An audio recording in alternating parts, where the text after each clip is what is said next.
Hi నమస్తే, this is Pavani. Welcome to Manonetram. Work place burnout ఈ మాట ఈ మధ్య ఎక్కువగా వినిపిస్తుంది.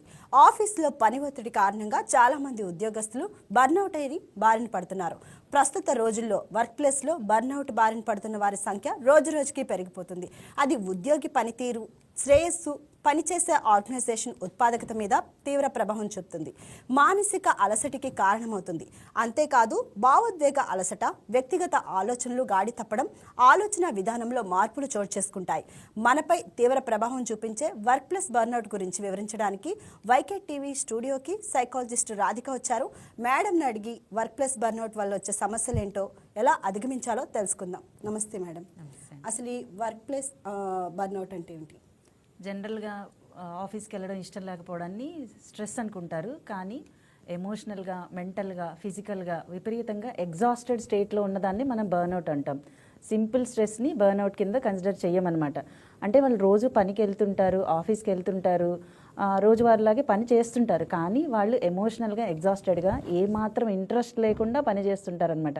ఇది నా రెస్పాన్సిబిలిటీ, నా డ్యూటీ, నాకు తప్పదు కాబట్టి నేను చేస్తున్నాను అన్న ఐడియాతో ఉంటారు తప్ప అంటే వాళ్ళకి మోటివ్ మిస్ అయిపోతుంది. అక్కడ ఆఫీస్కి వెళ్ళడానికి మోటివ్ మిస్ అవుతుంది. అలా అని ఇది ఒక్క రోజులో ఏమీ బిల్డ్ అవ్వదు. కొన్ని వారాలుగా, నెలలుగా, స్లోగా, అంటే ఆఫీస్ అట్మాస్ఫియర్లు వాళ్ళకి అనుకూలంగా లేకపోవడం వల్ల ఈ వర్క్ ప్లేస్ బర్న్అవుట్ అనేది ఉత్పన్నమవుతుంది అనమాట. సో స్ట్రెస్కి, బర్న్అవుట్కి ఈ రెండింటికి ఉన్న మధ్య తేడాలేంటి?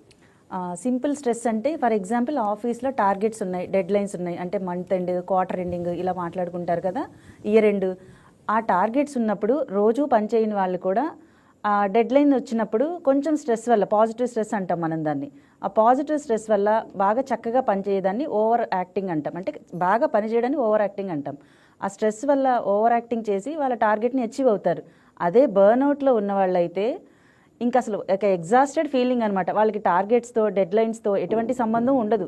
పని చేసినా చాలా యాంత్రికంగా చేస్తుంటారు. సో స్ట్రెస్కి, బర్న్అవుట్కి చాలా తేడా ఉంది. అలాంటి వాళ్ళ మీద చాలా స్ట్రెస్ ఉంటుంది, వర్క్ ప్రెషర్ కూడా ఉంటుంది. ఖచ్చితంగా. ఓకే. సో ప్రస్తుతం వర్క్ ప్లేస్ని బర్న్అవుట్తో ఎవరు ఎక్కువగా కనిపిస్తుంది?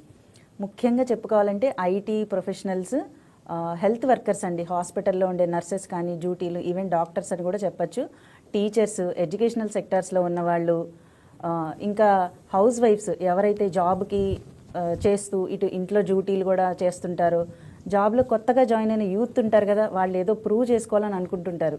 సో వాళ్ళు కూడా ఎక్కువ ప్రెషర్ ఫీల్ అవుతుంటారు. వీళ్ళందరూ కూడా బర్న్అవుట్కి గురవుతుంటారు. సో బర్న్అవుట్ ప్రారంభ దశలో కనిపించే లక్షణాలు ఏ విధంగా ఉంటాయి మేడం?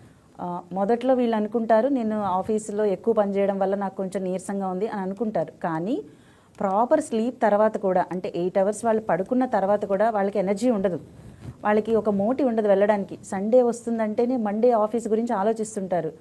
డిస్టర్బ్డ్ స్లీప్ ఉంటుంది. తర్వాత ఫిజికల్గా కూడా వాళ్ళకి తలనొప్పి, ఐబిఎస్ ఇలాంటి సిమ్టమ్స్ కనిపిస్తుంటాయి. ఆఫీస్కి వెళ్ళాలా, అక్కడ కొలీగ్స్తో మాట్లాడడం కానీ, ఇంట్లో రిలేషన్షిప్స్ కానీ అన్నీ నెమ్మదిగా, ఎమోషనల్గా లోగా ఫీల్ అవుతుంటారు. ప్రతి సిమ్టమ్ కూడా ఊరికే కోపపడడం, చిరాకు పడడం ఇలాంటివి చూస్తుంటాం మనం. ఇవి మొదటి సిమ్టమ్స్గా చెప్పచ్చు, బర్న్అవుట్కి ఫస్ట్ సిమ్టమ్స్గా చెప్పచ్చు. ఓకే. బర్న్అవుట్ని నెగ్లెక్ట్ చేస్తే దీర్ఘకాలంగా ఏమవుతుంది? ఫస్ట్ ఎఫెక్ట్ అయ్యేది మెంటల్ హెల్త్, తర్వాత ఫిజికల్ హెల్త్ ఎఫెక్ట్ అవుతుంది. మెంటల్ హెల్త్ విషయానికి వస్తే యాంగ్జైటీ, డిప్రెషన్, సాడ్నెస్ ఇవన్నీ పెరుగుతూ ఉంటాయి. నిద్ర అన్నిటికన్నా చాలా ముఖ్యం కాబట్టి వాళ్ళ డిస్టర్బ్డ్ స్లీప్ వల్ల వాళ్ళకి రిలాక్సేషన్ దొరకదు. పడుకుని లేచాక కూడా వాళ్ళకి రిలాక్స్డ్గా అనిపించదు. ఫిజికల్ హెల్త్ విషయానికి వస్తే తలనొప్పిగా ఫీల్ అవుతారు. కామన్ సిమ్టమ్ మనం బర్న్అవుట్ వాళ్ళల్లో చూసేది ఏంటంటే ఐబిఎస్, గ్యాస్ట్రిక్ ఇష్యూస్ అనమాట. చాలామంది గ్యాస్ట్రోఎంటరాలజిస్ట్ చుట్టూ తిరుగుతుంటారు, ఐబిఎస్కి రీజన్ మాత్రం వాళ్ళకి తెలియదు. సో సొమాటిక్ కనెక్షన్ అంటాం మనం. అంటే మన మైండ్ కరెక్ట్గా లేకపోతే ఫిజికల్గా బాడీలో ఏదో ఒక పార్ట్ ఎఫెక్ట్ అవుతుంది. బర్న్అవుట్లో అయితే స్పెషల్గా ఐబిఎస్ మనకు కనిపిస్తుంటుంది. సో ఇప్పుడున్న ప్రజెంట్ డేస్లో బర్న్అవుట్ అనేది ఎక్కువగా కనిపిస్తుంది, ఎందుకంటారు? ఎందుకంటే కంపారిజన్ ఒకటి బాగా పెరిగిపోయింది.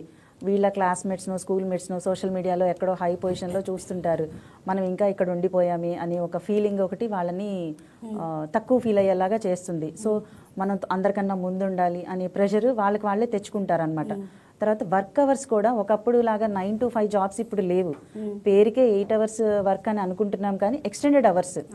వర్క్ ఫ్రమ్ హోమ్ చేసే వాళ్ళకైతే ఇంకా అసలు మార్నింగ్ లేవటంతో ల్యాప్టాప్ తీసుకుంటారు, పడుకుని 11-12 వరకు ఆ ల్యాప్టాప్ ఆన్లోనే ఉంటుంది. టార్గెట్స్ అనేది రీచ్ అవ్వాలి కాబట్టి అది ఇంకా అసలు ఆ ల్యాప్టాప్ ఎప్పుడు ఆన్లోనే ఉంటుంది. వీళ్ళ మైండ్ అలర్ట్గా ఉంటుంది. బాడీ ఫిజికల్గా వర్క్ ఫ్రమ్ హోమ్ వాళ్ళకి రెస్ట్గా ఉన్నా సరే మైండ్ మాత్రం అలర్ట్ మోడ్లోనే ఉంటుంది. ఈ ఫోన్లో నోటిఫికేషన్స్, ఫోన్లో మెయిల్స్ చెక్ చేసుకోవడం, కంటిన్యూస్గా ఇంటికి వచ్చాక కూడా ఆ ఫోన్లోనే ఆఫీస్ వర్క్ అంతా చూసుకుంటూ ఉండడం, దీనివల్ల వాళ్ళకి డిఫరెన్షియేషన్ తెలియట్లేదు. ఇప్పుడు మనం ఇంటికి వచ్చాము, మనం రిలాక్స్ అవ్వాలి అన్న మోడ్ వాళ్ళకి రావట్లేదు. దీనివల్ల బర్న్అవుట్ పెరిగిపోతుంది. బాగా వర్క్ చేసే వాళ్ళు ఉద్యోగులు ఉంటారు కదా, సో అలాంటి వాళ్ళకి బర్న్అవుట్ ఉంటుంది అంటారా? ఖచ్చితంగా అలాంటి వాళ్ళకే ఎక్కువ బర్న్అవుట్ ఉంటుంది. మనం అనుకుంటాము హయ్యర్ అఫీషియల్స్ బాగా పనిచేసే వాళ్ళకి ఇది ఉండదేమో అని. ఎక్కువగా పనిచేసే వాళ్ళు ఏం చేస్తారంటే ఎక్కువ రెస్పాన్సిబిలిటీ తీసుకుంటారు.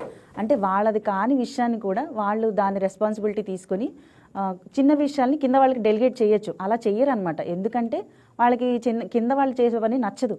వీళ్ళు అనుకున్న లెవెల్లో వీళ్ళు పని కంప్లీట్ చేయాలంటే అది వాళ్ళు అనుకున్నట్టే చేయాలని వాళ్ళే అనవసరమైన రెస్పాన్సిబిలిటీ తీసుకుని ఎక్కువగా ఆఫీస్ పనుల్లో ఇన్వాల్వ్ అయ్యి పనిచేస్తుంటారు. కాబట్టి హై పర్ఫార్మెన్స్ అందరూ కూడా ఎక్కువగా బర్న్అవుట్కి గురవుతారని చెప్పొచ్చు మనం.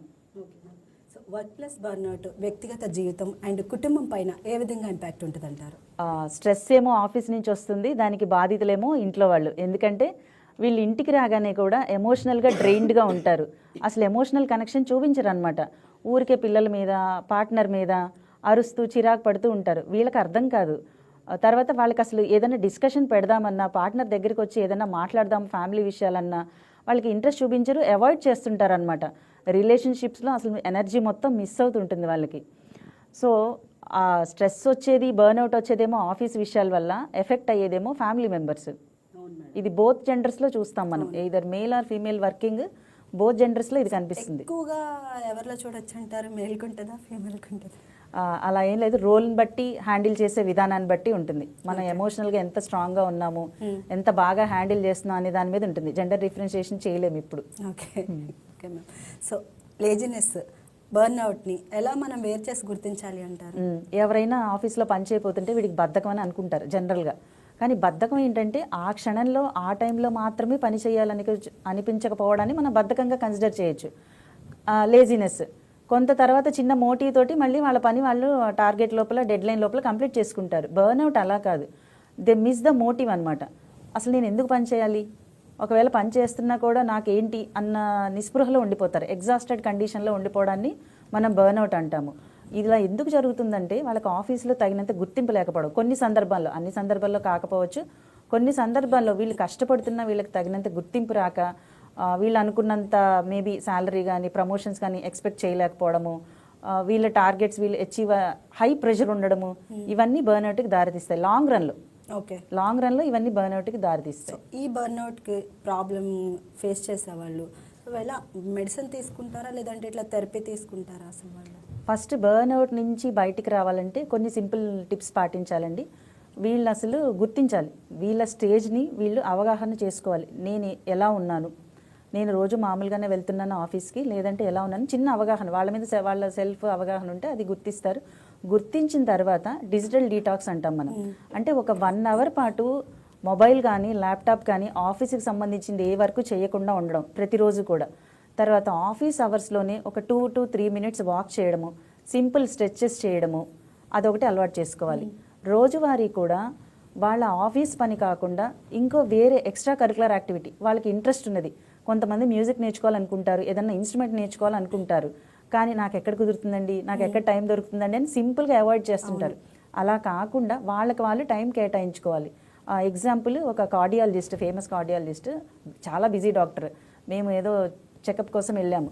ఆయన రోజు ఉండే టైంలో ఉంటారు కదా అనుకుని వెళ్తే ఆయన లేరు అవైలబుల్గా. మాకు ఉంటారు కదా అనుకుని వెళ్ళామంటే నేను ఖచ్చితంగా ఈ 1 hour నేను జిమ్కి వెళ్తానండి అని చెప్తున్నారు.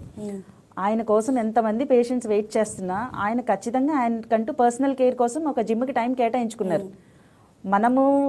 మనం ఎంత అంటే ఆలోచించుకుంటే ఆ డాక్టర్కి ఉన్న దాంట్లో అవగాహన మనం కొంచెం తెచ్చుకున్నా మన సెల్ఫ్ కేర్, ఆ చిన్న ఇన్సిడెంట్ వల్ల సెల్ఫ్ కేర్ అనేది ఎంత ఇంపార్టెంట్ అనేది మనకి ఆ ఇన్సిడెంట్ వల్ల మాకు అర్థమైంది అనమాట ఆ రోజు. అలాగా సెల్ఫ్ కేర్ తీసుకుని మనకు మనం కొంచెం టైం కేటాయించుకుంటే బర్న్అవుట్ నుంచి బయటపడచ్చు. ఓకే, ఈ బర్న్అవుట్కి ఫీల్ అయ్యే వాళ్ళు ఎవరైతే ఉన్నారో సో వాళ్ళని ఫస్ట్ స్టేజ్లోనే తెలుసుకొని ఎటువంటి చర్యలు వాళ్ళు తీసుకోవాలంటారు? మనం ఫస్ట్ ఇప్పుడు వీళ్ళు ఎగ్జాస్టెడ్గా ఉన్నారు, ఎమోషనల్గా అవైలబుల్గా ఉండట్లేదు అని గుర్తించినప్పుడు ఫస్ట్ కొంచెం ఎంపతి చూపించి వాళ్ళని అర్థం చేసుకుంటానికి ప్రయత్నించాలి. తర్వాత వాళ్ళకి ఏదైనా సపోర్ట్ ఇవ్వాలి, అంటే మేబీ ఒక ట్రస్ట్ ఉన్న ఫ్రెండ్తో షేర్ చేసుకోవడం కానీ, లేకపోతే వర్క్ లోడ్ వాళ్ళని అర్థం చేసుకుని వాళ్ళ మీద వర్క్ లోడ్ తగ్గించడము, లేదా వాళ్ళు రిలాక్స్ అయ్యే టెక్నిక్స్ కానీ, టీమ్ ఈవెంట్స్ కానీ ఆఫీసులో కండక్ట్ చేయడము, ఒక గ్రూప్ కౌన్సిలింగ్ లాంటిది అరేంజ్ చేయడము, ఇలాంటివన్నీ చేయడం ద్వారా వాళ్ళకి మనము హెల్ప్ చేసిన వాళ్ళం అవుతాం. బర్న్అవుట్ని గుర్తించి వాళ్ళకి హెల్ప్ చేసిన వాళ్ళం అవుతాము. ఓకే సార్, మన డైలీ లైఫ్లో ఈ బర్న్అవుట్ని నివారించడానికి కానీ ఎటువంటి ఉపయోగపడే అలవాట్లు ఉన్నాయంటారు? అవేంటి? బర్న్అవుట్ని తగ్గించుకోవాలంటే అన్నిటికన్నా ముఖ్యము గిల్ట్ లేకుండా నో అని చెప్పగలగాలి. ఖచ్చితంగా ఆఫీస్ అవర్స్లోనే మనం పనిచేసేలాగా ప్లాన్ చేసుకోవాలి. మనం ఫ్రేమ్ చేసుకుంటే అది ఖచ్చితంగా అవుతుంది. సెల్ఫ్ కేర్ తీసుకోవడాన్ని, ఒక రిలాక్సేషన్ తీసుకోవడాన్ని, ఒక పాజ్ తీసుకుంటాన్ని, బ్రేక్, వర్క్ నుంచి ఒక బ్రేక్ తీసుకుంటాన్ని జనరల్గా అందరు అదేదో తప్పు చేసినట్టుగా భావిస్తుంటారు. ఇవాళ లీవ్ పెట్టాలా అని చెప్పి, అంటే ఏదన్నా ఒక చిన్న బ్రేక్ తీసుకుంటాన్ని గిల్ట్గా ఫీల్ అవ్వకుండా ఇది నాకు చాలా అవసరం అనేది గుర్తించాలి వాళ్ళకి వాళ్ళు. తర్వాత నేను చెప్పినట్టుగా డిజిటల్ డీటాక్స్ ఖచ్చితంగా ఆఫీస్ అవర్స్ తర్వాత అదే పనిగా మెయిల్స్ చెక్ చేసుకుంటూ ఉండడం, లేకపోతే ఏదైనా ఓవర్ వర్క్ వాళ్ళకి అలాట్ చేసిన వర్క్ ఏదన్నా ఇచ్చినా సరే తన లిమిట్ గురించి వాళ్ళకి బాస్కో లేదా ఆఫీస్లోనే చెప్పగలిగి ఉండాలి. లేదా వాళ్ళు ఏదన్నా మెంటల్గా లోగా ఫీల్ అవుతున్నా అది కూడా ఎక్స్ప్లెయిన్ చేయగలగాలి. వాళ్ళు ఎంత ఫ్రీగా ఉంటే అంత ఎఫిషియెంట్గా పని చేయగలుగుతారు, వాళ్ళ ప్రొడక్టివిటీ పెరుగుతుంది. ఈ బర్న్అవుట్ వల్ల రిలేషన్షిప్స్ కూడా దెబ్బతింటాయి అంటారా? ఇందాక మనం చెప్పినట్టుగా బర్న్అవుట్లో ఉన్న వాళ్ళు ఏంటంటే రిలేషన్షిప్కి ఎక్కువ ఏమీ కేటాయించలేరు, వాళ్ళని వాళ్ళు ఫుల్ఫిల్గా ఇవ్వలేరు అనమాట. అంతకుముందు వాళ్ళకి ప్లెజర్ ఇచ్చే విషయాలు, అంతకుముందు వాళ్ళకి రిలాక్సేషన్ కలిగించే విషయాలు కూడా వన్స్ వీళ్ళు బర్న్అవుట్ ఫేజ్లో ఉన్నప్పుడు వాళ్ళకి అవి ఇప్పుడు రుచించవు. సరదాగా ఇంతకుముందు బయటకు వెళ్ళి టైం స్పెండ్ చేసే వాళ్ళు కూడా ఇప్పుడు అలా ముభావంగా ఉండిపోతారు, మాట్లాడరు పార్ట్నర్ తోటి, అలా ఉండిపోతారు, ఊరికే అరుస్తుంటారు, ఇరిటేషన్ అవుతుంటారు, స్ట్రెస్ ఉంటుంది, నిద్ర పట్టదు. ఈ పక్కనున్న పార్ట్నర్కి అర్థం కాదనమాట, మనమేం తప్పు చేయలేదు కదా అని. వాళ్ళు ఏమనుకుంటారు, ఆఫీస్ స్ట్రెస్ వాళ్ళు ఇలా ఉన్నారులే అని చాలా సందర్భాల్లో ఫ్యామిలీ మెంబర్స్ కూడా వాళ్ళని అలా వదిలేస్తుంటారు. అలా వదిలేకుండా వీళ్ళు ఏ స్టేజ్లో ఉన్నారు, బర్న్అవుట్లో కూడా 5 స్టేజెస్ ఉంటాయండి. ఇనీషియల్ స్టేజెస్లో ఉంటే మనం ఈజీగా గుర్తించి వాళ్ళకి కొంచెం కోఆపరేట్ చేస్తే వెనక్కి వచ్చేస్తారు. ఇనీషియల్ స్టేజ్లో ఏంటంటే వాళ్ళు ఎమోషనల్ డిస్టెన్స్, ఎమోషనల్ నమ్నెస్ అంటాం. అంటే మాట్లాడకపోవడం, డిటాచ్ అయిపోవడం, ఫ్యామిలీ మెంబర్స్తో కానీ ఆఫీస్ వాళ్ళతో కానీ డిటాచ్ అయిపోతారు. వాళ్ళ ప్రెజెన్స్ ఉన్నా సరే వాళ్ళ ఇన్వాల్వ్మెంట్ ఉండదు. ఇప్పుడు మనం మనస్ఫూర్తిగా చేసే పనికి, మొక్కుబడిగా చేసే పనికి తేడా అనేది దాన్ని బర్న్అవుట్లో ఫస్ట్ స్టేజ్ కింద మనం గుర్తించవచ్చు. వాళ్ళ ప్రొడక్టివిటీ ఉండదు, ఆఫీస్ వర్క్లో వాళ్ళు పనిచేస్తుంటారు కానీ ప్రొడక్టివిటీ ఉండదు. అలాగే వాళ్ళ గుర్తించే సామర్థ్యం కోల్పోతారు. అంటే ఇప్పుడు నేను చేసే పని కరెక్టా కాదా, కొన్ని రోల్స్లో డెసిషన్స్ తీసుకోవాల్సిన బాధ్యత వాళ్ళ మీద ఉంటుంది, కీ రెస్పాన్సిబిలిటీస్ ప్లే చేస్తాయి. వాళ్ళు కనుక బర్న్అవుట్ స్టేజ్లో ఉంటే వాళ్ళు తీసుకునే డెసిషన్స్ వల్ల ఆఫీస్ పనితీరంతా కూడా దెబ్బతినే అవకాశం ఉంటుంది. సో వాళ్ళకి వాళ్ళు డెసిషన్ తీసుకునే ముందు మెంటల్గా నేను కరెక్ట్గా ఉన్నానా లేదా, బ్యాలెన్స్డ్గా ఉన్నానా లేదా అని కొంచెం చెక్ చేసుకోవాల్సి ఉంటుంది.